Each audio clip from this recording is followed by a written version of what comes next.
You are now listening to Out of the Blank.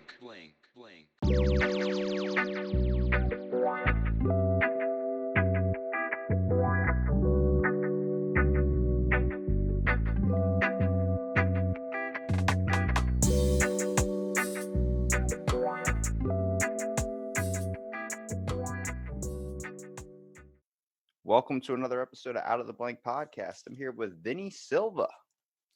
Oh, we got the hottest podcast in the game right now. My guy Rob, what's going on, brother? Good morning. I knew I liked you. Vinny, tell me a little bit about yourself and what do you do professionally? All right, man. What I do professionally, I'm a food truck owner and executive chef for Vinny Steak and Subs here in Harrison, New Jersey. Grew up with an exciting lifestyle. Now we're here. Well, did you first off buy the food truck and then just become a chef on it, or did you start off being a chef? It seems like that's what happens with a lot of people that own businesses in the restaurant industries. They start off from the very bottom and work their way up. Absolutely, absolutely. I'm one of those guys that did 1,000 jobs. It's a quick history. My mom passed away when I was 15. And ever since then, I've just been doing every job until I got to where I'm at now. My last career prior to being a chef was an engineer for Local 68. And then I had my daughter. And that first year was tough because I got to miss my daughter growing up. So decided to put the engineering to the side and develop a family business where I could be around for my kids growing up. So we're here now. Why did you decide just to dive into a food truck? It doesn't seem like it's a very popular option when it comes to businesses. Right, absolutely. I went from making money to to sacrificing everything, putting everything on the line. It's a big gamble in the food industry. But I remember me and my wife, before we got married, we were walking around at a food truck show, and I'm like, man, look at these guys just like burning this mystery meat, throwing some cheese, and just abusing the sandwich. It was a classic, iconic sandwich that we have here in Jersey and Philly. And I'm like, man, somebody needs to put a stop to this and put out some quality food. And then we just took it from there. My mom, growing up, also my mother, she used to help her cook a lot. So I got a little French cuisine in me, and I just love food, man. And I just hate eating bad food. Yeah, it seems like we're living in this world now where everyone's trying to eat healthier. It makes a lot of options when it comes to food looked at more closely. I mean, so many times you hear someone talk about vegan or a new diet that they're on, and it's like we all enjoy good ass food. I mean, Right? when you see something greasy, if it doesn't make your mouth water, I don't know what's wrong with you. There's a weird thing now that since just the industry in general, like the whole world is kind of turning into this health lifestyle type kick. Food reviewers, all these people that are trying like fast food items, snack items that you're not going to eat, but you love getting the satisfaction of watching somebody eat it. Absolutely. And I mean, I don't know. When it comes to the idea of a food truck, I always thought they were cool and really, really kind of mysterious because you never know what you're going to get when you approach it. Absolutely. Being a chef, it's like being a magician, It's like we start off with this big ball of protein and then we make it into this beautiful cheesesteak sandwich. And it's like a lot of magic happening behind the scenes. What do you typically prioritize with your food truck? Was this like, are you just doing steak and subs? Are you doing different combinations of things? Yeah, one of the hardest part about being in the food industry is you want to make everything. Everybody's like, "Oh, make this, make that," and for us, we really believe in having a niche and sticking to the classics because a lot of, like you said, there's a lot of new trending stuff, and everybody wants to be a gastroenterologist, and nobody wants to cook regular food anymore. So, we stick to these classic, iconic sandwiches, and it's been working out. What do you typically like on a nice steak sub or nice just sub in general? I feel like everybody's options vary, but you got to have one in particular. Right, absolutely. One of my favorite subs is the cheese sticks that we make. It's called the Cali. We like lettuce, tomatoes, and then the steak and cheese on top. Man, it's really delicious and refreshing. And then the other thing too about our sandwiches is that we use very simple ingredients. We use the best but simple. Our bread's made with four ingredients, no preservatives. It's made by the best bakery in New Jersey called Calandras. Our meat is USDA certified Black Angus, and you just can't lose when you have those quality ingredients put together. A lot of people in the food industry, they just try to cut corners and costs all over the place, and and they compromise quality over quantity. What do you think is the best part about the sandwich of a sub, though? I'm talking about doesn't have to be the type that you like, but the specific key feature that every sub is. I like a nice burnt cookie. I like a nice something like that. I like a nice crisp toasted sub. I can't have one that's just soft, one that feels like you just threw a bunch of like butter in a sock. It's crazy. No, absolutely. For me, one of my favorite parts is really uh, the last bite, and because you got that little crust at the end. So it's funny that you said that because really, I think that was like one of Quizno's trademark was it's toasted, you know, and Holy that's like shit, you just tossed out Quiznos. I can't whatever happened to them? Oh my I don't god. know. They were People, dominating the market and then Subway was like, "Oh yeah, we're doing $5 footlongs. Don't worry about Jared." And the next thing you know, they're just gone. yeah, it's tough. It's tough, and especially for guys like me, we're small businesses, and then you get beat out by these big companies like Wawa and all these things where they're making sandwiches for $2, and it's tough. It's tough because then you really compromise quality over quantity, and then you got to sell yourself short just to make a dollar to survive. So it's tough out here. What would you say that it's the competition aspect that kind of makes this the food industry difficult in general? I feel like with Ooh, just how so many different things, it seems like everyone's creating up their own style, but like someone's trying to mimic you, let's say. Someone's trying to create a food truck that's doing subs and stuff. They're not going to have your originality. They're not going to have your style to it. That's what it's a makes tough. It's a tough. It's really, really tough. I'll tell you from firsthand experience. When I first got into the business, bought a truck, got everything ready, got my permits, and found out where I could park. So I go and I park the truck. Next thing you know, this guy comes up to me. He's like, "What are you doing over here?" I'm like, "What are you talking about?" "I'm selling food." And he's like, "Well, my truck is down the street. You can't park in the street." I'm like, "Well, actually, I can. I got the permits." And he's like, "Oh, yeah." And then 2 minutes later, this guy in a Cadillac Escalade pulls up to my truck. "You better not be here tomorrow. You're here tomorrow? That's it." And then before I even said anything, the guy takes off. But it's a lot of mafia related stuff in this business where you got to stay in your lane because we're kids sometimes and you just grow up and you think like, hey, I could do anything because my parents let me do anything, and sometimes you get in trouble out there. I like how you said stay in your lane. Yeah. Stay in your lane on a food truck. Bitch, I'm parking on the sidewalk. Yeah, so long story short, the next day I wasn't on that block. I was around the corner. Oh boy.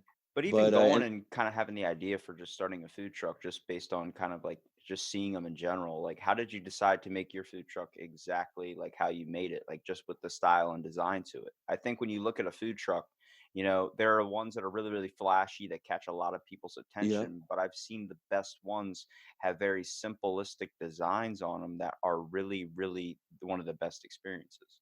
absolutely, absolutely. And that's her thing. I mean, at first when I started, it was like I said, it was steak and subs. I had the meat slicer and then I bought all these hams and turkey. And I realized I'm like, man, I get out there. Nobody knows I exist. I just literally just because I got a permit doesn't mean people know Vinny's exist. I was an engineer, right prior to doing that. I was never a chef, never went to culinary school, nothing.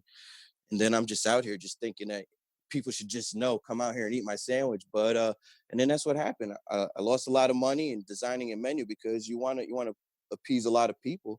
And then we just by the grace of God, literally with luck, we just got to be able to adjust the menu, see what people like and what sells and what works. And we able to figure out this less is more. You know what I mean? Yeah, I see. I like what you said though, like not having any like chef or really kind of culinary degrees or anything, because I think when people hear culinary degree, they immediately think that the food's going to taste good, and that's not always the case. Absolutely, man. Absolutely. I Um, I think when you spend more time, at least being around, especially like growing up and being around the area that you kind of work to, you start to notice what people like. You start to get a read for people, a feel for people, and you know what tastes good yourself. Just on the basis of just right. experiencing, food in general. And I think a lot of people don't really understand. Like when you bite into a sandwich, yeah, is it good? But are you looking at all of the essential things that go up to it? The quality of the bread, the quality of the food, that's ingredients that are in it, or maybe the style of the chef. Because I can tell you, I can go get the same sub that you make from somewhere else, and it's probably not going to have that steak and subs experience that you can offer. And you're not lying, man. I got a lot of friends that are in the food industry, and they went all to these famous schools, and And what happens with a lot of these chefs that become celebrity chefs, it's not really their talent.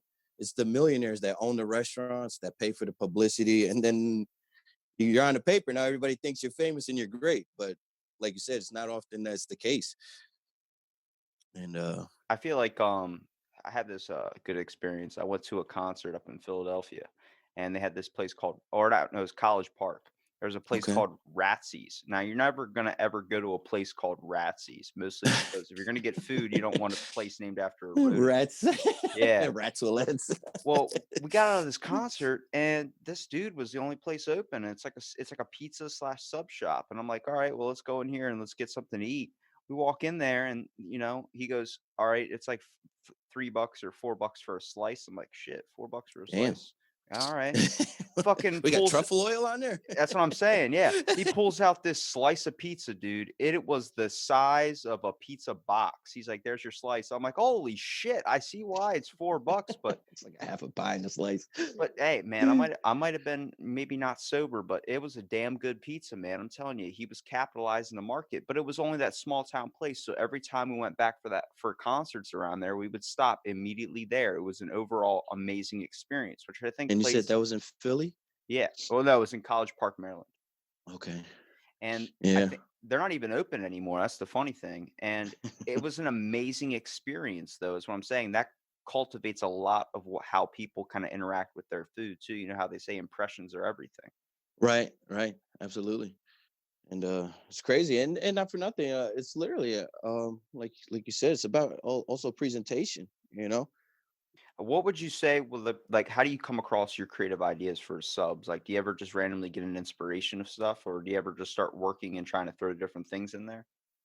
Well, like one of our most famous sandwiches was like a balsamic chicken sandwich, and literally it was from simple stuff that I grew up love eating. Like I love salads. Like people think like, man, this guy just makes greasy food truck food. But one of my favorite foods to eat is literally salads, and my favorite was like balsamic chicken. So we have the chicken with fresh mutts, and then with balsamic on the top. Oh my god, it's to die for. So we threw that in a sub, and then we got the balsamic chick.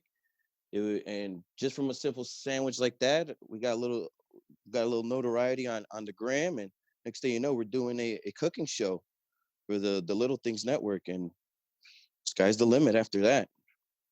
Now, when it comes to creating a sandwich, have you had one creation that you kind of want to figure out or you want to be able to kind of do, but you just haven't had the ability to do it yet? I feel like with the how my mind randomly just starts thinking of random shit to start throwing in together. Like next thing you know, I'll be making a sandwich and then I'll be like, "Oh, I can add this on there, I can add this on there, put a little sprinkle of that on there, bam. And the next thing you know, I got this thing that's like a freaking looks like a mountain mess, but it is amazing. I'll tell you, one of my gold sandwiches to make is 100% vegan sandwich, and because it takes a lot of creativity, you got to have a lot of flavors. Because I don't want to just be like that basic guy with tofu and throw something in there, But we're definitely working on something, and it's tough when it comes to something like that. It's definitely tough because you want to appease people, because everybody has a different taste. But that's like one of the toughest sandwiches right now to make is a vegan sandwich. I'll tell you right now. Would you say that like just it's kind of crazy with food trucks in general? The idea is that since you're around the same like location, like state maybe, but your location always kind of changes when it comes to the amount of people that you're going to start figuring out. Like you're going to start coming across different types of people. You're never going to get the same customers every single time. Absolutely, absolutely. It's very tough. For instance, we go all over Jersey, so we might be over here on the northeast side, and then we could go down the shore to like a brewery. And people have different taste buds, and then not for nothing, it's like everybody up here in the northeast side, everybody's used to the bread. Now you go South Jersey, they don't get the same bread, and it's really different. And everybody has a different food favorite item that they like. But I'll tell you, in Jersey, we've really lucked out with a Philly because when you go from North Jersey all the way to South, you're getting closer to Philly. So everybody still has that original meat and potatoes type of mentality here in Jersey. So that's been efficient for us so far, and I hope that doesn't change. Plus that basic concept though, like if you fuck up a Philly cheesesteak, you're basically getting put to death by everyone around you because that is like a crime in a way. And Philly critics are the worst, man. Not only they're the worst, but they're the toughest because depending on what city you come from, You put lettuce and tomatoes, people want to crucify it. They're like, what did you just do to this Philly, man? You ruined it, bro. You ruined it. But then at the same time, this guy's like, oh my God, it's amazing. And that's what we're shooting for. It's not to make the perfect sandwich, but everybody has a different taste and we want to appease everybody, but still stay consistent at the same time. What do you find works that usually like you try and read it off to somebody and they're just like, no, there's no way in hell that works. Like I feel like, I saw fried Oreo one time and I was like, I get it that it's mixing two things, Oreos and something fried. I get it. That's going to be sounds like it would be interesting, but I just don't see that tasting well at all. Yeah. Yeah. It's tough. It's really tough. I don't know, man. I don't know. You got me caught up on that one because I'm not an Oreo fan. I'm not an Oreo fan, and that's what's tough for me. Like, a lot of people like with chefs, they're supposed to be well rounded all the way around. But me, I'm like horrible with desserts. I really dislike desserts a lot. I'm like more of a salty, sour type of guy. Like, so when it comes to the desserts like that, it's tough. It's tough for me. Do you try and keep your menu kind of strict in a way? I feel like even though you have certain taste to it too, you try not to verge out of the zone. Like, you know how many restaurants or businesses try and just go appease the people in a way? They try and be like, Yeah. oh, you like this? We can do that. But then eventually, like, how about Chinese food? It's like you're coming to a fucking a food truck right now. Like, we're not giving you Chinese food. This isn't Uber Eats. No, it's tough. For instance, I'll give you a prime example. One time I was doing a food truck show, and we get this couple. They come up to us, and they're like, "Hey, can you do half just onion and peppers, and then half just meat and cheese?" And me trying to, be the nice guy and appease everybody, I made it. I'm like, "Yeah, we could do it." I guess they were on a budget. They didn't want to, buy two orders. So I go and I make it. So what happens? 2 minutes later, they come back and they're like, "Oh man, one of the peppers slipped over on this side. I don't like it." So I learned from there, you really got to be careful and you got to be strict because sometimes you appease one person, but then at the same time, you're changing what you make. So what you make isn't great anymore because you changed it. You know, a lot of people, like you said, you go into a sub shop, you're expecting like a classic Philly, onion and peppers, and then people want to get all crazy. Can you put barbecue sauce or can you do this? And then they get it and then they have a horrible experience. Like, oh man, that was nasty. So you got to be really strict in this business. You got to be really strict. I feel like too, also owning your own business just in the food industry in general, you probably started looking at food a little bit differently too. Start analyzing every little piece and every little material that gets It ruined constituted my up into life. It it. ruined my life and my wife's life. We can't go out to eat anymore, because we get used to eating and producing high quality products, and that was one of the things that used to be my biggest pet peeve. I don't mind paying $20 for a hamburger, but don't give me a soggy tomato, bro. Come on. You Yeah, know what I mean? it's that butter in the sock thing, man. You don't want to be eating something that just tastes bland. I like that butter to sock thing, man. That was like the cucumber thing, the walking cucumbers, like 90% water. I'm telling you, man, there's something going on. People stopped caring about what they eat. They want the healthy stuff. So immediately if you put organic or a label on it, they start going, "Oh, it's good for me," but they don't even care about the taste anymore. I'm not Right. saying that means you have to enjoy greasy food all the time, but I'm saying that's like start enjoying your actual meal. Like from a guy that is a fitness freak myself, I restrict my food all the time, but once you actually start looking at enjoyment in it, you get so much more of a benefit when you actually start tasting your food rather than scarfing it down.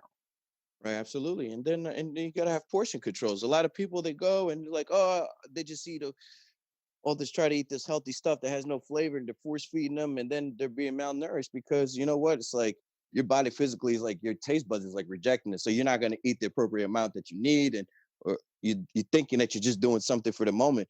But there's nothing wrong with having a little cheat meal here and there. You know what I mean? Everybody knows in as a health fitness person, sometimes you need natural fat.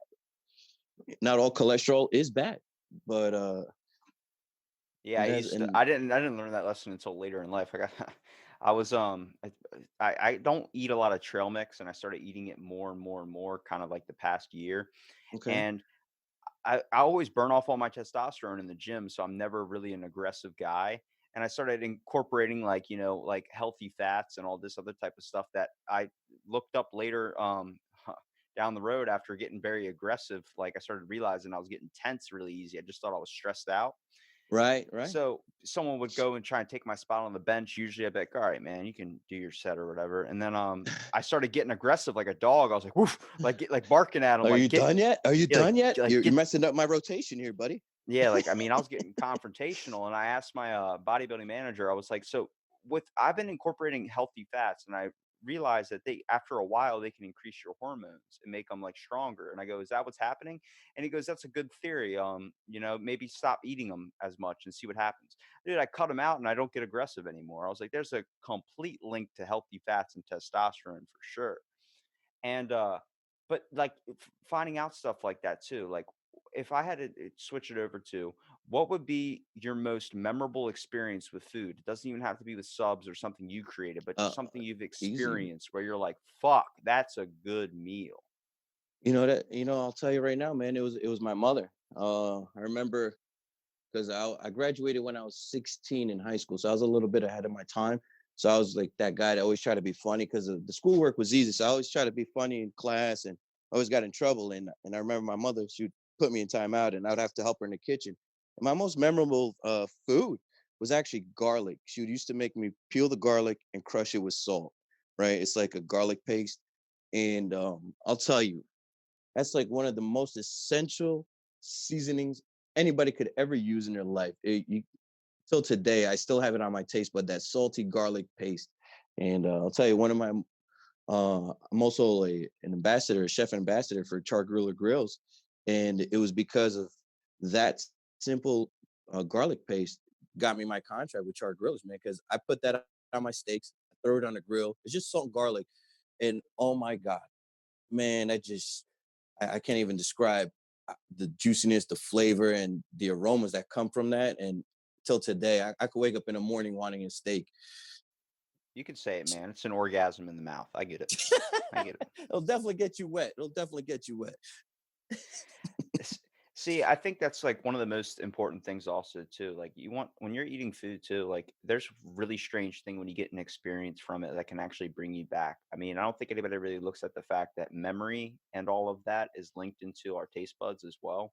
Like, how many times Yeah. do you walk into a place like, I could tell you I walked into a grocery store one time after losing, one of my family members, and immediately, like, I guess someone was smoking Pall Mall cigarettes, Wow. It and took it me back to my nana. exactly. It took me right the fuck back to, like, Oh man. me being, like, 7 years old in Florida and just that scent. I was like and my mom's like, "You want that to be a good scent?" I was like, "You don't understand. That just threw me backwards in time. Like, that just threw me down fucking memory lane. Like, You're not lying, bro. You're you can not get that lying. experience through anything." And I feel like Yeah. how many people nowadays are gonna get an experience or a taste or something now that's just gonna remind them of McDonald's with the fact that how many people get it on a daily basis. Absolutely. As a kid, one of my favorite sandwiches was from Burger King, the long chicken sandwich. So today, I mean, it hurts when I eat it, but once a month, I at least got to grab one. It's just when it comes to the fact is that I definitely think we need to be more health conscious about what we put in our bodies, but don't restrict ourselves so much to the point that you are literally being suppressed, where you have to like sit there, starve yourself or something because you don't want to eat a sub or you don't want to eat something enjoyable because it's meant to be an experience. It's meant to be something that you're supposed to enjoy, but not just overdo it. Absolutely, and like you just said right there, you hit the nail on the head. I mean, I designed this business not to be rich. My mother passed away when I was uh, 15, I believe, but and I can't bring my mother back, but I guarantee you, everybody that comes and eats my sandwich, they'll have a piece of what she used to make. You know what I mean? And I want that nostalgia. Like I want somebody to come back 20 years from now and be like, man, with their kid, I'm like, when dad was your age, we used to get this cheesesteak. And guess what? It's the same cheesesteak. You know what I mean? There's that's we don't have any mystery products. So like whatever we use will be able to be here 20 years from now. Yeah, it's a little bit about putting a piece of you inside of the food that you make as well. Maybe not chopping Absolutely. off a finger or something, but But definitely breaking bread. yeah, definitely showing an essential part that what makes your sandwich unique, where you sit down and you're like, "Oh man, this was made with love." Absolutely. It's our top secret ingredient right there. People are like, man, how'd you make this? I'm like, bro, little TLC, bro. TLC. Do you usually try to incorporate like a secret menu item? Absolutely. Absolutely. We have a couple of things, you know. Personally, I think what we do is better than the In-N-Out animal style fries. So we have a couple of mystery items every now and again. We throw some hidden menu in there. We got this thing called a picadillo. It's like cubed pork sauteed and salt, pepper, and some hot sauce, and then with a drizzle of lemon sauce at the end, with a squeeze of lime at the end. It's bananas. Then we also have a couple other things where we very simple ranch and bacon fries and stuff like that. And also for the people that do follow us on social media, because I believe one of the biggest core parts of our business is the social media. And the people that do follow us on social media, I always want to be able to reward them because, everybody comes for a cheesesteak, but, every once in a while they're like, hey, what do you got different, and when they know that hidden item on the menu and they come and they order in front of somebody else and they're like, man, how'd you know about that? It just makes somebody like feel like really special. You know what I mean? Like, it's not like the guy just throws cheesesteaks out a window. He actually cares about you. He remembers you. You know what I mean? And he looks to appease. Yeah, well, it's the whole factor is that you want to feel like you're better than everybody else. When you figure out a secret menu item and nobody else knows it, you're like, yeah, that's right. I know about this, but I'm not going to tell you the secret about how to get in. That's why clubs and everything have like a passcode or password. You just want to feel like you got that I guess royalty, I would call it. Absolutely, absolutely, man. Plus, when you're more connected too, I think social media is probably the main thing that you have to stay with when you're doing a business like yours. Only on the factor is because you're moving around constantly, and how are people going to be able to find you if they don't know where the fuck you're at? Right, absolutely. It's funny. I have this one lady that works with me in the kitchen, and we've known each other for maybe about 15 years. Where her husband taught me how to be a diesel mechanic, and now 15 years later, his wife is working with me in the kitchen, and it's crazy. We talk to each other and I'm like, Marlene, I don't know none of these people that are coming here. I'm like, usually all our regulars, like, one guy's over here, he's working in Montana. We got this guy, he's over here in Nevada taking pictures. I'm like, these people just keep coming to the truck and, oh, I seen you and I've been following you, or my wife yelled at me to come get a cheesesteak from you. And if I don't bring it, I'm gonna be in trouble. And I'm like, man, this is very humbling experience, And it's like, I'm like, I have no idea. It's like feel the dreams. The only way to describe it is feel the dreams. I'm like, I really don't know where all these people come from. And I'm like, I guess I must be doing something right. I just gotta keep doing it, not worry about where they're coming from, but just making sure that I stay consistent. The same cheesesteak I made 6 years ago is the same cheesesteak I make today. What would you say would be your worst experience owning the food truck? I just have a feeling that it has to do with something with the public, only on the aspect of people are tend to be a little bit crazy sometimes. Uh yeah, people are crazy, but then you got to be a chef, you have to be even crazier. But I'll tell you this, man, I had one of the worst learning experience ever. My truck, when I first started, I tried to be above and ahead of everybody because we got really strict regulations and fires restriction codes and stuff like this. So when I first started, the truck was all electric, the griddle, the fryer, the lights, and I wasn't ready, man. We got a big rush, and next thing you know, the generator pops off. So I have like 10 people in line. I got like 4 cheesesteaks on this griddle. The generator goes off. And I'm like, I still didn't figure out that the generator tripped because the generator was still running, but the power tripped. So I'm not getting no power. Everything's getting cold. The steaks ain't cooking. I go outside. I'm like, oh my God. So it was horrible because I had to go shut everything off, wait 5 minutes for the reset on the breaker to go, reset it, and then start all over. By that time, like I lost half of the customers on the line. People are late for their lunch. They're going back to work late. But that was one of my worst experiences, I think, on a truck. You probably bought another generator just to make sure that shit didn't happen again. Oh man, we went propane, baby. We went propane after that. There you go. You go Hank Hill style. Oh man, so yeah, that was. I'll tell you, you'll turn purple. You'll turn purple, and my second worst experience was probably at my first uh, food truck show we went to. It was me and my wife were in the truck, and we had no idea it's going to be 400 people in line waiting for a cheesesteak, and we probably pop out like 40 cheesesteaks an hour. You didn't think that many people would be waiting on a cheesesteak, dude? You're I had no nuts. idea. I had no idea. And then my wife is like, "Oh my God, hurry up, throw more meat, throw more meat on it." I'm like, but she doesn't understand it. You throw more meat, everything gets cold and nothing cooks, and then you just got a big mush on your thing. And yeah, so it was definitely a learning experience, man. It's tough. It's tough because you have no idea what to expect, and until you get that rush, it's bananas.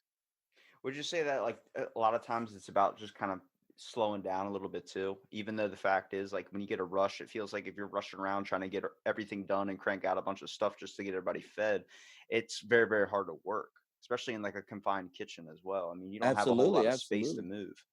No, definitely, especially in the truck. You have no room, and then you don't have nowhere to hide. So you're like, you got to be a really good magician because you don't have no cape, you don't have no pockets to pull stuff out of, and like you said, so I mean that was a learning experience in the business where we slowed things down because we want people to have a great experience. When you rush cheesesteaks, they're thin steaks, they burn easily, and you're gonna ruin somebody's experience. There's two things that could go wrong. One, you wait a long time for your sandwich, and then two, you get a bad sandwich at the end. That's a double negative. You don't want those. They don't turn into positives. If we were going to create a sub, how would we do it? I mean, you got to be involved in this industry. So the whole fact is you're reading people too. I mean, I don't know how many times has someone come up to you and say, "Hey, pick a sub for me. What's good?" You know, you have to know your menu as well. So if we were going to create a sub, what will we essentially build it on? Sometimes I feel like a mind reader because you gotta really know people. You gotta know people's facial expressions and when they come up and they'll be like, "Hey, what do you recommend?" And then right there and then I ask them, "How do you like it? Do you like spicy? You like regular? Or do you have any preference? You want chicken or you want steak?" And right from there, you got your building blocks. You got your core sub right there. So I want chicken. All right. You want spicy? We go buffalo. You want regular? We go classic chicken. Lettuce, tomato, onions, and cheese. Winning. And you can't, and it's really tough. But as you go and you ask these people the right questions, then you're able to build the perfect sub. And that's what I think differentiates us from a lot of places where they just give you simple options as opposed to what you like. Yeah, I feel like sometimes you got to be like, hey, maybe you would like this a little bit better too. Because it seems like a lot of people just want to go with the basic taste. A lot of people like me, I'm a classic guy. I'm just like, let me get a cheesesteak, just, lettuce, tomato, pepper. That's it. That's all I want. I don't want anything else more than Sweet. that. I don't want any other sauce than that. You're thinking, oh, I can crank this out and do this too. But how many times are you just going to be like, look, man, I can make it a little bit better if you just trust No, just right off the bat, from you saying that, the first thing I would have asked you would have been like, "Rob, you want some mayo and ketchup on the bread, brother?"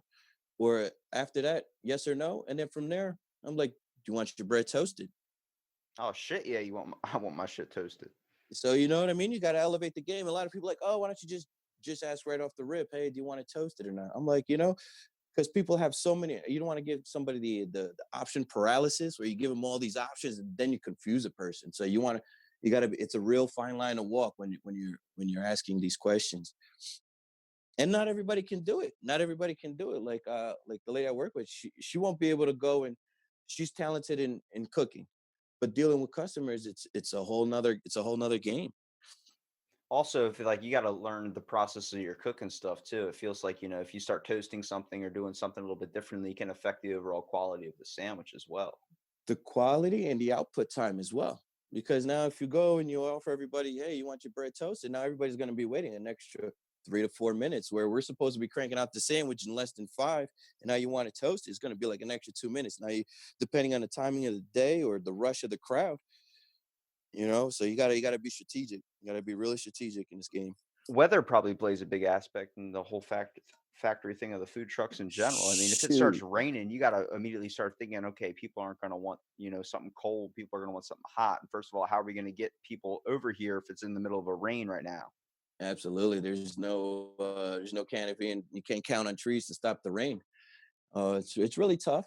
And then with the business, thank God for these what do you call, like Uber Eats and DoorDash, and where they outsource the delivery methods because it's really tough. People like, hey, why don't you just get a delivery guy? I'm like, okay, you get one guy, he goes out on delivery, and then you got five other orders sitting here. You know what I mean? Where these platforms they're able to have multiple drivers to get your food to the person because especially in the weather, it's raining, it's cold. Like right now, it's like I think it's like 25 degrees outside. Nobody wants to hang out a truck.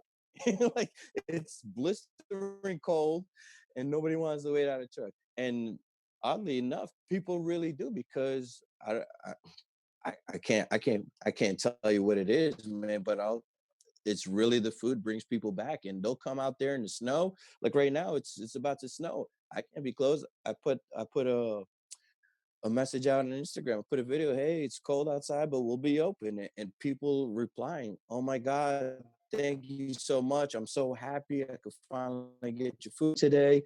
So people like believe actually waiting for us to open the next day, whether it's snow, rain, sleet. So we're really thankful for all the people that really show support and love us. Yeah, that's got to affect your overall kind of food that you sell too. I mean, how many people want a cold sub on a cold day? It seems like you would want something that's nice, warm, and toasty on the inside.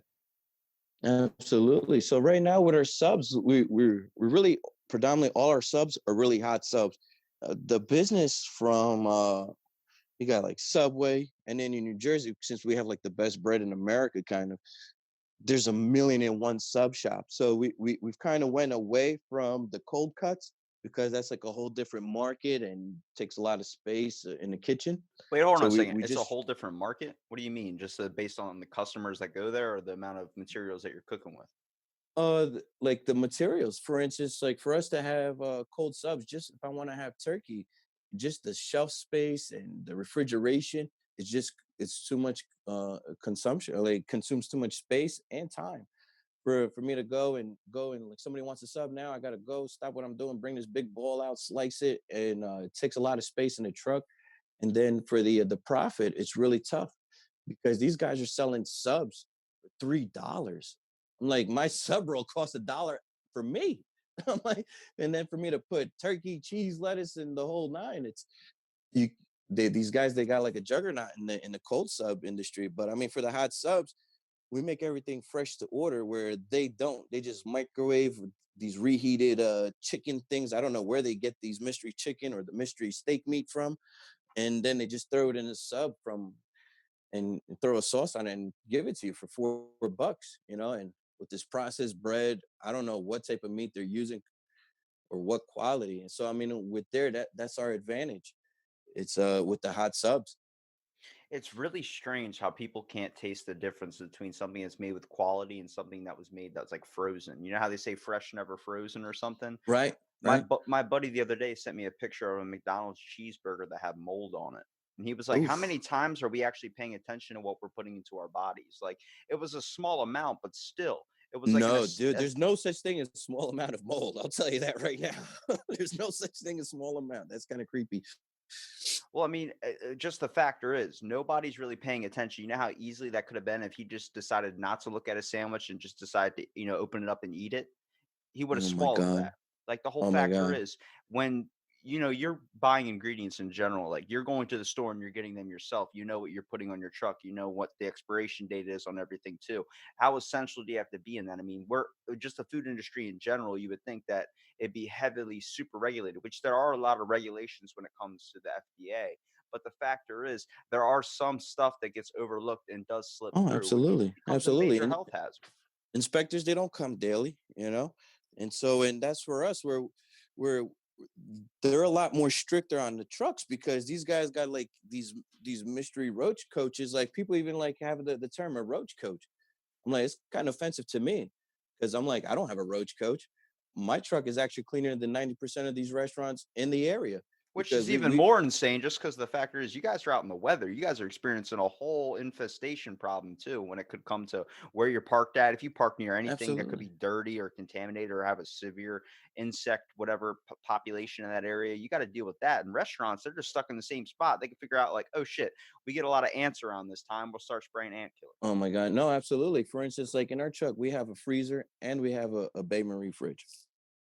And and while we're working, it's running on generator. When we park the truck, we're plugged into a wall where that has to be kept at a certain temperature. You know what I mean? And one other thing is, it's like people are like, oh, dude, just add burgers to your menu, and I'm like, I'm not that guy that's just gonna go throw frozen burger patties on a grill. So every once in a while, we do a special because we like you said, never frozen. So it's really tough. It's really tough. Would you say that your most memorable experience just opening up and taking this journey in general is just the amount of like, I guess, love or admiration that you kind of get from just the people in your area? I'll tell you, one of the most memorable memories was the day I finished getting my. It was the first time I had got the my truck inspected. Because how it goes, you got to get it every town you go to. You have to get different permits or whatever. You have to get a peddler's license, health inspection license, et cetera, et cetera. And I remember after getting all my paperwork, you have to do the full inspection where the lady comes in your truck, inspects your truck, takes your temperatures of your stuff, your products, make sure you're okay, and they give you the paper. And when they gave me that paper, man, I just broke down in my truck and I just started crying, bro, bawling out because I just looked up and I'm like, thanks, mom. Like, we really did it. And for that, like when I had that experience, I'm like, you can't lose when you have this much passion and love for something that you do. I'm like, I work 7 days a week, literally 7 days a week, 15 hours or more. And still today, it's been like 7 years. It feels like I've never worked a day yet. Have you ever thought about branching off and turning this into something different? Maybe like a kind of like a department of food trucks where you have multiple so you can kind of hit more people in different locations? Or have you ever thought about taking your own food truck out and actually going to a different spot? Or do you feel like New Jersey's the home, New Jersey's the base, New Uh, Jersey's the people you want to feed? it's really tough, man, because like I said in the beginning, you gotta really stay in your lane kind of is business. I remember a guy here, he's in the food truck industry, and he told me, he's like, bro, when you go to New York, man, there's gonna be a guy who's gonna come with a suit and glasses, he's gonna sit outside your truck the whole day, and at the end of the week, he's gonna tell you, like, look, we want this much money or else you can't come here no more, you know? And then at the same time, like you said, through experience, I definitely feel like just with the overall competition aspect of just the food industry in general, would you say like how does that not deter you from doing it in general? Like just I mean the industry, like you said, being more of a mafia kind of territory when it comes to food. So many people are doing the same thing and a lot of things you don't want other people going to other people's businesses too. You have to try to find yourself to be unique. And I feel like with just the competition aspect of it all, how does that not make you want to just like discredit everybody else's sandwich? Like, do you ever go out and experience someone else's food and really give them like a good compliment or start them off too? absolutely. I mean, we always try to feed off each other's in the chef industry. And it's very intimidating. It's very intimidating, like you said. I mean, if you want to expand and stuff, and like we were talking about earlier, uh, getting a second location, and that's what it was. It's like we stay in our lane, we see where people are, and we try to go away from where they are, and bring our product in. Like we're praying for our second location to be in South Jersey right now.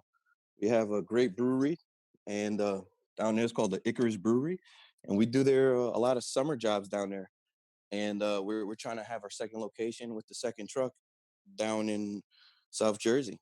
Do you ever try and partner up with any other like a maybe a brew or a beer or a hot sauce in a way? I feel like if you started adding something maybe onto your corporation, kind of creating like a network, you can kind of create a bigger grasp of the amount of people that you reach too. Right. I have one guy. He's called the Kitchen Dreams. He's from Jersey City. The guy makes some crazy barbecue sauce. His grandmother from the South gave him the recipe, and we haven't used it in our subs yet. But on my second job as a chef ambassador for Char Grillers, we incorporate that with the ribs, and that keeps the locals and small businesses growing as opposed to just being another guy getting some sweet baby rays and throwing it on the ribs. You know what I mean? So with the food industry, it definitely helps to team up. And man, you gave me $1 million idea thinking about we were talking about the breweries, and I'm thinking about the brewery with their craft beer and our cheese sauce. Man, that would be bananas. I'm telling you, when it comes to the aspect of, I think what really makes a business really kind of thrive is when they can be still a man of the people, no matter how big their business gets. Because how many times do you come across a business, a restaurant, whether it's a movie industry, whether it was whatever it is, you can list all the corporate options. They become too big for their britches. They lose the Absolutely. connection with the people. See, the weird thing that really attracted me to just your Instagram in general was the amount of social media that you guys do, that whole Thank aspect you. of it. When you, as a person, first of all, even me reaching out to you and coming onto the podcast, which I'm grateful for, you, you're a man of the people. You show your face to everybody. You let people know who you are. You try and be a man of the people, doing videos with people on Instagram, doing videos just on the street. You're trying to show people that, like, hey, I own a business, and it's not like you have to be this, you have to make this amount of money to come here. You have to do this to come here. It's for everybody. If you like food, come on down. We'll treat you right. Absolutely. I had this one guy. He works by the truck. He's walked past me about for 30 days now. Like it was over 30 days in a row. I seen this guy walking by. Came up to the truck and he's like, "Man, what do you got?" And he's like, "I'm kind of on a budget, you know." And one of our like smallest items is like $5. Is like cheese fries. He's like, I'm like, "You like cheesesteaks?" And he's like, "Yeah." And I'm like, "You know what? Don't worry about it, bro. Enjoy the cheesesteak. Hold your $5. Next time when you do got money, come back if you like it. Because you know what?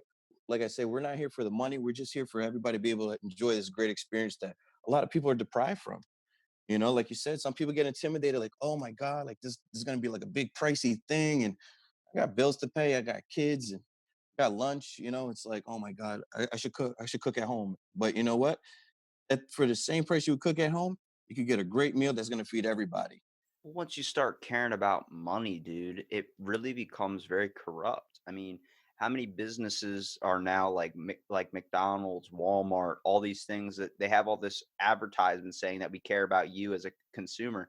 No, you don't give two shits. Absolutely, absolutely.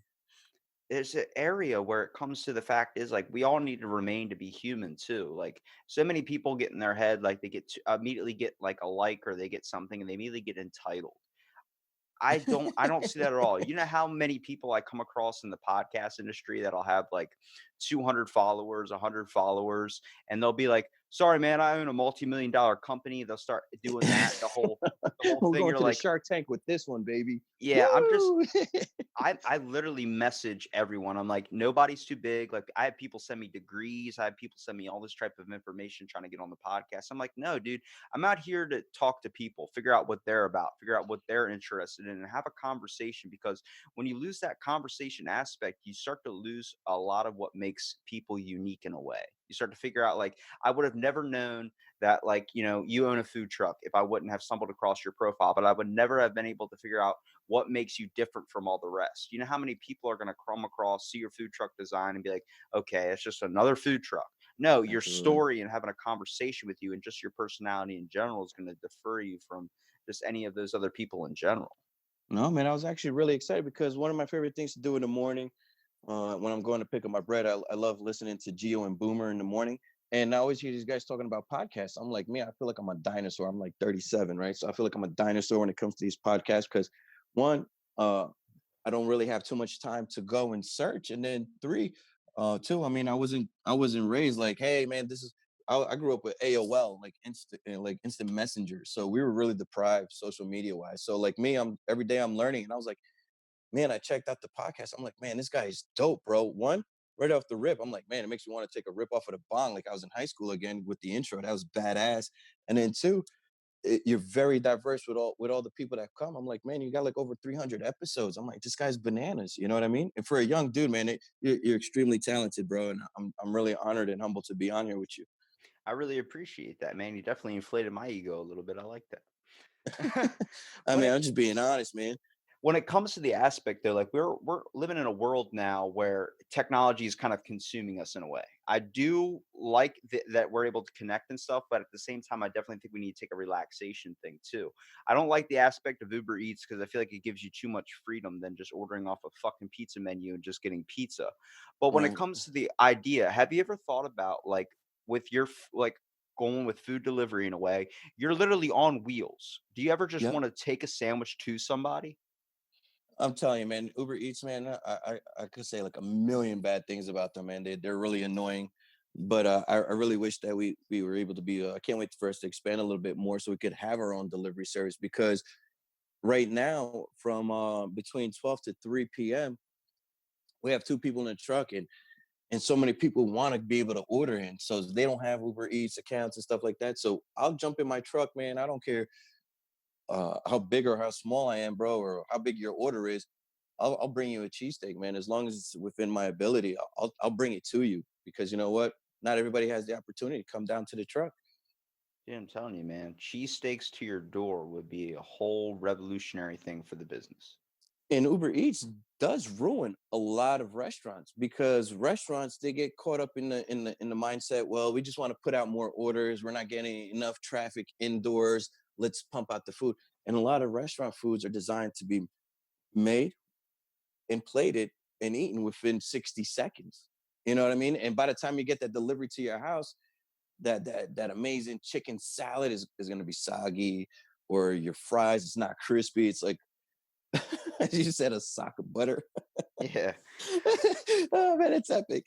It's I'm a, epic. I'm immediately start thinking like, you know how you get your newspapers delivered in the morning and someone just chucks it at your door and it just lands right in front of you. Imagine you could do that with subs. Absolutely, man. I'll tell you, man. I get some guys that, I mean, you'll be surprised with cheesesteaks and how people love cheesesteaks. I have guys, they'll come order 4 cheesesteaks, not to eat at the same time. They'll freeze it, take it out within a certain amount of time. They have it all timed out when they throw it in the microwave and reheat it. And man, they said it's like the best thing ever. So I'm like, I'm really trying to. Hopefully, one day we can get these things in the supermarket. You know what I mean? Like as you do the White Castle burgers. Hey, get some of Vinny steak and subs right in the freezer. Hey, Convenience anywhere, right? absolutely. Talk about being at your door. Got it in your freezer, baby. Woo! We're at home with you all the time. Take a piece of Vinny with you. I Anywhere in definitely. the States. Well, Available now at Amazon.com. oh, geez, we're doing commercials now. You know what the funny Uh, thing is, though? Probably if you were delivering meatball subs or something, that's the one thing you could literally throw at somebody's door and they would pick it up and you wouldn't have to worry about how it looked because you could just yeah. eat it because you open it up, it looks exactly like how Oh you my just pulled God. it out. The whole Oh, melted epic. cheese, the meatball everywhere. You're like, this is Just exactly like it was. This was handled with care. It's like, no, we threw it at your fucking door. I just see that I could just hear the thump of the of the brown bag hitting the door. Uh, all right, your order's here. Just do a Oh man. PayPal or something so you just get the cash like that way. Oh man, that's hilarious. That's hilarious. Well, I mean, how many times do you come across like someone that's delivering your food and they're holding it up like perfectly to where it's like it's not getting messed up in the box, so it looks perfect when you open it up, like just like how Dude, they place it in there. I'm like, with a meatball sub is the only thing you can do where you can completely just shake it up and down, throw it all around and shit, and then give it to the person. It's like, oh, this was handled with care. man, I'm telling you right now, one of the hardest things is making the cheesesteak presentable, because it's just like meat tossed with peppers, onions, and ooey gooey cheese everywhere. Man, it's one of the hardest things to really do right, and it kills me because like a lot of people, they want to take the pictures, and not every picture is going to be the same. So like you can put your phone up high or this and that, and it distorts the picture. What's worse is you make a beautiful sandwich ready for somebody to open it up and take a picture, because a lot of people, they're like, man, I got Vinny steak and subs. Here's the pic. Boom, I'm winning. And then you see the guy like shakes the bag, and then all the sauces and the fries are mixing up, and then they open the box and they take a picture. I'm like, no, man, you can't post that, bro. Come on, you're killing me, Smalls. No, look, that's gotta be weird as just owning a food truck in general. Like you come across people that are taking pictures before they eat. Like it's gotta feel good. It's like, damn, I made a piece of like I made a piece of art and they're noticing that. But at the same time, it's like, eat the fucking sub. No, literally, take a bite, take a bite. And then it's like, no, I don't want to ruin it yet. But that's the beautiful part about our cheesesteaks being made fresh, man. They're really hot, and you got like about 30 minutes before it actually gets cold. Like you're getting it like at 275 degrees, bro, right off of the griddle. And it takes a minute to cool down. So you do get some epic shots, but it's definitely enjoyable, warm and fresh.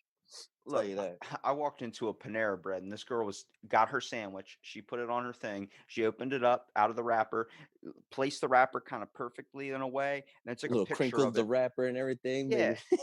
Then she took a picture of it and then she threw it away. She did not take one bite of the sandwich. And I just looked at her and I was like, "Did you just Brad Pitt photo shoot your fucking sandwich?" Wow. Wow. Like Wow. you're No, literally. like people will how many people do you come across that just buy something from you and they're like, "I'm not going to eat it. I'm just going to take a picture of it and throw it away."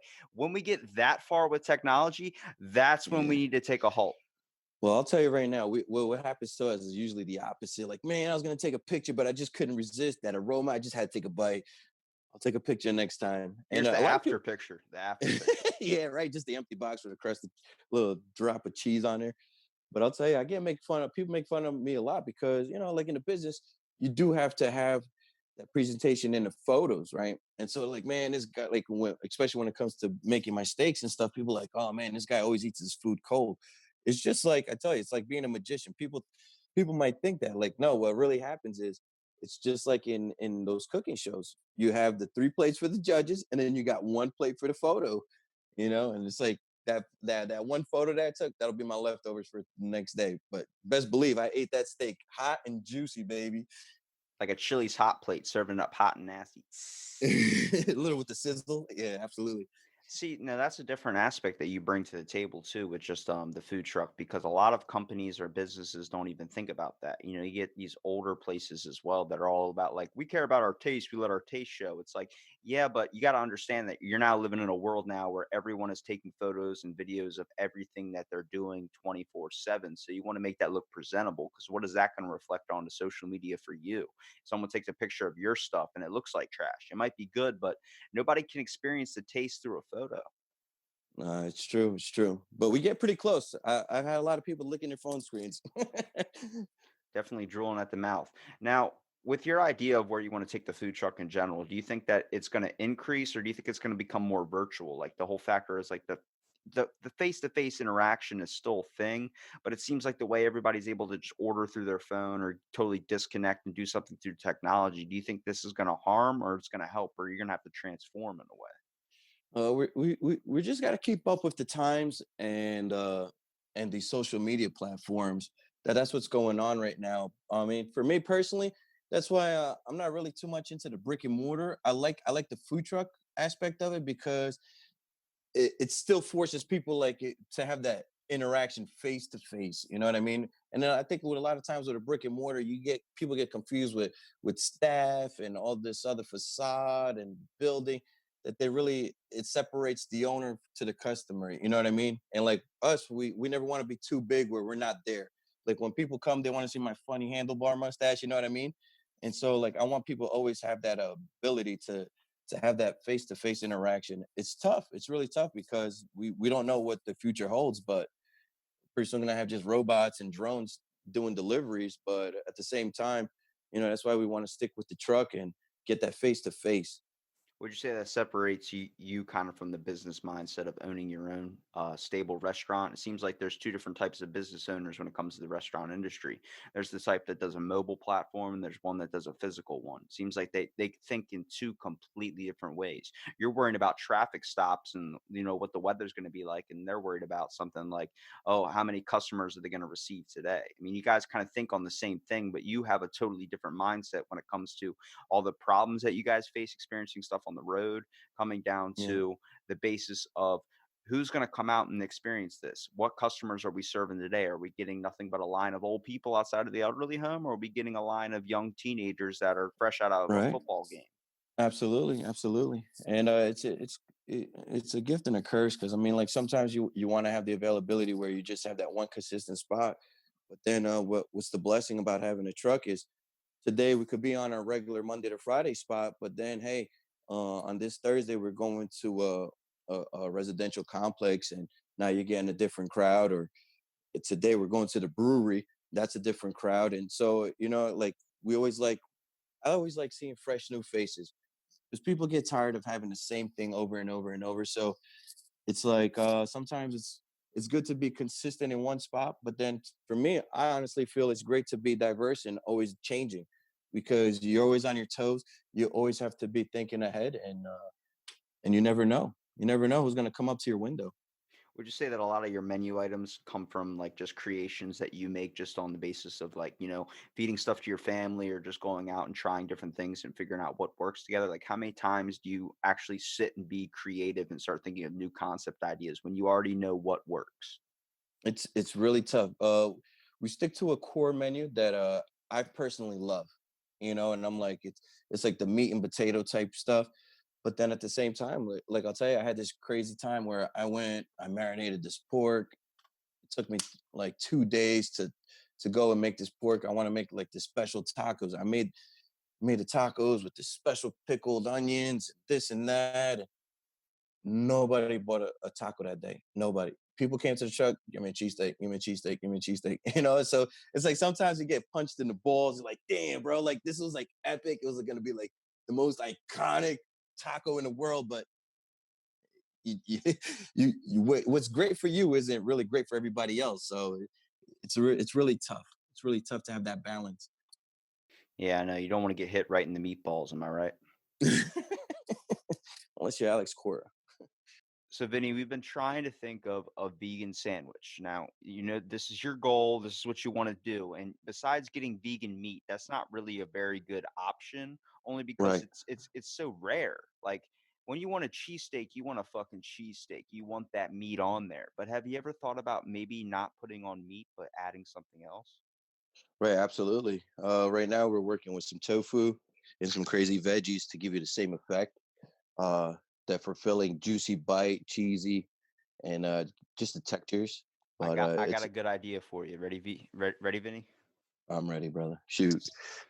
Instead of using like meat for the actual steak, like I guess the cheese steak, use pasta.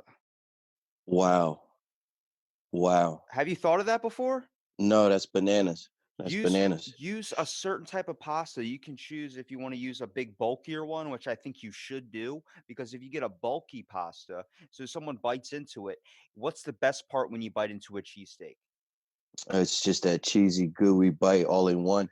Yeah, and it freaking drops a little bit on the plate too. You know what I mean? Absolutely. You want that nice kind of like you want that is where it's not soggy, but like a like a buttered sock, but something that's freaking, it's off the sandwich. You bite into it, it's enough that kind of comes off the side, lands on the plate. So at the end, you got something to scoop up for later. So you use the long, thin, like the whistle blow pasta Okay. and then you mix a marinara sauce in there. So kind of like a meatballish. You don't have to go red sauce. You can even go white. You can go white sauce on that one. Alfredo on there, baby. And let me Let's tell you get it. something. Now you add vegetables in that sucker. We're talking about zucchini. We can add so many fresh different things. And you can just go to the local market nearby, figure out what's in stock that day, Absolutely. what's fresh. Bam, throw it in there. You got yourself a vegan cheesesteak. Winning. Winning. Are you sure you're in the right career, brother? You should just be in the truck with me, bro. Let's just go, man. Just take this show on the road. We'll be just like the chef movie. I'm telling you, dude. Look, Hit hey, up every state. Give them a podcast to let them know we're coming. yeah, every hipster that comes out, will just ask them if they want to shoot a podcast in the back. Just got the fries grilling up. I'm sitting there like, so tell me about what you do and you're just in the back like, Steak oh, and just cast. screaming. Oh, come on down, baby. You know what time it is. Let's get it. We got Rob in the truck. Do you think that's a good idea though? I was really Well, honestly marinating it absolutely, over. absolutely, bro. I'll tell you, growing up poor, man, like we used to have this thing called like dirty spaghetti. It's like pretty much bolognese, and then you get these slices of white bread on the side, and you make a spaghetti sandwich, bro. That was like the most epic sandwich, like as a kid, we made. So I'm like really excited to try this out, man. I'm really, really, really super excited because the Dude, textures are there, the flavors are there. You know what I mean? what would we call it though? I don't know. I'm gonna leave that one up to you, brother. You I'm can gonna leave toss that up one up some. to you. Let's try and do it together. I'm thinking like if you put some oregano on that bad boy too, like honestly, you can put whatever you want to spice it up, but put your mom's sauce in there. Just make sure that it's vegan, no meat or anything. We'll call it mom spaghetti. Oh, dude. We gotta hit up Eminem for the rights though. Oh shit. Dude, I'm telling you, man, that's a dope. I'm actually like, if you make that, you better tag me in that because I will make sure to show that bad boy off, dude. That sounds Oh like, yeah, dude. and I got a second option for you too. So don't forget this one. I hope you're writing that down. You can use the whistleblow pasta. You can use any type of pasta, but I feel like that whistleblow one, when you bite into it, it's that one pasta that can like kind of break off and still kind of flop down like a cheesesteak would. No, I'm with it, bro. I'm with it, man. I'm really excited. I'll tell you, I'll be that I never even got close to thinking of that. But and just thinking about it now as you're saying it, just the textures of the pasta and stuff, it's it's right there, bro. And especially pasta goes great with cheese. Who doesn't like pasta without cheese? If you don't have a mountain of cheese on top of your pasta, I don't know if I could trust you. Exactly. I'm telling you, and you can do different types of cheeses too. But if you add that marinara sauce, that pesto, that white Alfredo kind of sauce, Mm. it just adds a whole new thing of flavor to the background of it. Absolutely, man. Absolutely. And with the vegetables, though, then you could just do an all vegan one, which is more of the lines of chopping up like just fresh vegetables, mixing it in a pot, putting like maybe a little bit of that Alfredo on there, but without the pasta in case people don't want all the carbs. They can just Right. have that. Absolutely. Absolutely, man. So, Man, that's so exciting, man. It's like too much for me right in the morning. I'm like kind of like overwhelmed right now, man. really excited. I think I should just get on the pan right now, start boiling some pasta, get some bread, and and make this magic. You got to tell me how it comes out, man. I think that's the best part. Of like you can. No, definitely, definitely. You already know, man. So But what would you say is like one of the, we talked about the social media and the aspect of it, but do you see how much of a benefit it's kind of been just like from when we've talked originally and then kind of recording a little bit later down the road? Like you've we've kind of like noticed each other's things. We've noticed each other's like kind of how we grow in a way, but you do so much promoting and so much like emotional connection with people too, which is really appreciated, especially in a business. oh, absolutely. I'll tell you this, man. I mean, it might be a long story, but you gotta learn everything from the roots. And how it originally started was my brotherhood growing up with my, I call him my brother till today. His grandmother adopted me after my mom passed away when we were 15, and this guy's been right by my side since we were kids, man. And out of all the friends you have growing up, you always just a few of them stick around till the end. And who would have thought 20 years later, me and my brother, this guy would go and open up doors for me, that doors I didn't even know existed. In reference to where I even parked my truck today, where I told you originally where we started, we had all these problems with like mafia people trying to scare us off the road, and we got the town people like giving us a hard time. And then here we go, man. My brother, man, Matt Ravo, he opened up the door for me, bro, and we got into this town. And going into the social media aspect of it, man, my brother, man, he just posts out there, hey, come and get it. And before you know, the lines out the lines going all the way down the block. Everybody's hitting me up, and it's just huge, man. Just huge impact in the business wise, especially for the social media. I tell the lady I work with every day, I'm like, man, I don't know where these people are coming from. It's hard keeping tabs on 5,000 people, and it's growing. Everybody comes in the truck. Oh, I follow you. I follow you. I follow you. And I'm like, holy cow. Life's so quick. You wake up, go to work, pick up your kids, make dinner before you know it, the night's over. And then just like you said, these connections that we're making with all these people, I tell my wife, I'm like, babe, this is crazy. I'm like, you gotta hang out with me and see all these people that come out of nowhere. It was like Field of Dreams, but like in reality. So Well, big um, credit to what you do too, that a lot of business owners don't usually do unless they're going out to get fresh ingredients. Is what you do is you kind of walk around your area and you try and get a little, at least a little bit of me time, but you're still connecting with people. You're feeling the intake of what's going on in that day. I think a lot of people plan their day out before they know how it's going to go. Next thing you know, I'm going to go to the beach today and it starts raining out. And you're like, oh shit, I was not prepared for that. Now all my plans are ruined.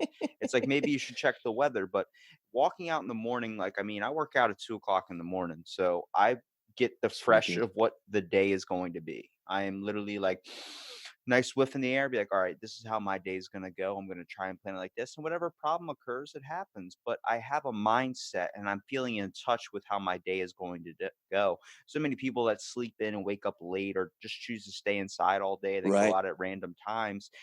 They don't get that They already connection. failed. They already lost a day. They already Yeah. lost a day, dude. They I get don't. a goosebumps just talking about it. I'm like, dude, they really lost a day. And it's about seasoning it too. Like when you want to talk about communication and having that person that helps you kind of get into the business and get started and trying to keep up with your followers. So many people lose that aspect as soon as they get 600, 700, 800. I mean, those are the people that fail, man. I see it all the time. I see these guys that separate themselves from groups, from teams, and try to build their own business. Like, oh, I'm going to be the king of this, and oh, I'm the master of this shop. I don't need a team. And those people I don't trust, because if you can't network with people, you can't work with people, you're never going to succeed in life, because there's no way you could do anything by yourself. I'm telling you, you might get away with it today, tomorrow, but when the shit hits the fan and you don't have a team behind you, get ready to fall, baby. Get ready to fall. True story. It's really a deep connection. Like I've noticed, I've seen some of your Instagram videos where you're walking around, and we've stayed connected from the very first time when we started No, talking, man. absolutely, man. I mean, you feel the energy when people in life, man, they're trying to go somewhere and they accept the fact that, bro, that they could do it better with more people. You just instantly connect, and then you just progress forward. You know what I mean? It's like you said, since we last spoken. I mean, it's things only gotten busier. We've only grown, and we've grown even more. You know what I mean?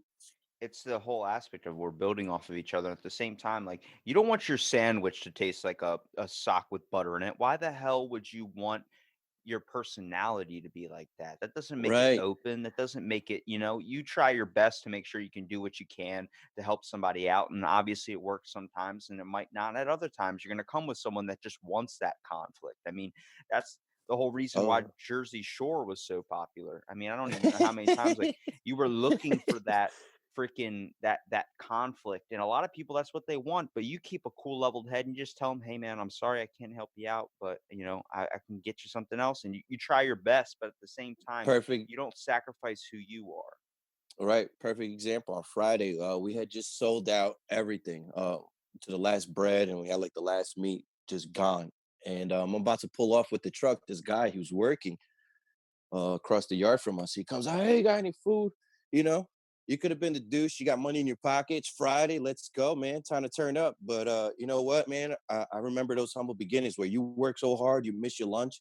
I'm like, dude, I don't have any cheesesteaks, but I got some chicken and I can make you a salad. You know what? Only God knows, man, that could have went the long way, man. The guy ate that salad. He was able to finish his day and guess what? Get home to his family, and that could have turned his day around as opposed to having to go out of his way 2 hours later, get something to eat, probably didn't even want it, you know what I mean? So it's like, you never know. Yeah. You Do always you got to ever stick your hand out. I always bring up the fact like you probably get to see it too since you're a food truck and you're kind of traveling a lot. Do you ever run into any of the homeless population? Uh, it's pretty hard because the towns that we live in, uh, it's you don't see too much homelessness around.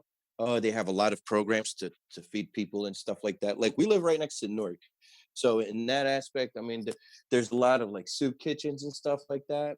And a perfect example in our town from Harrison, they have they have programs where the bigger restaurants that they have more extra food that they donate to these groups to feed people. But what we do as well, it's not homeless, but what we do is we do a lot of charity work. Say if there's like a 4K run, um, to promote something about like heart disease awareness for kids, we participate and we donate for free. You know what I mean? We do a lot of charity work like that, but we haven't had the opportunity yet to work with the homeless.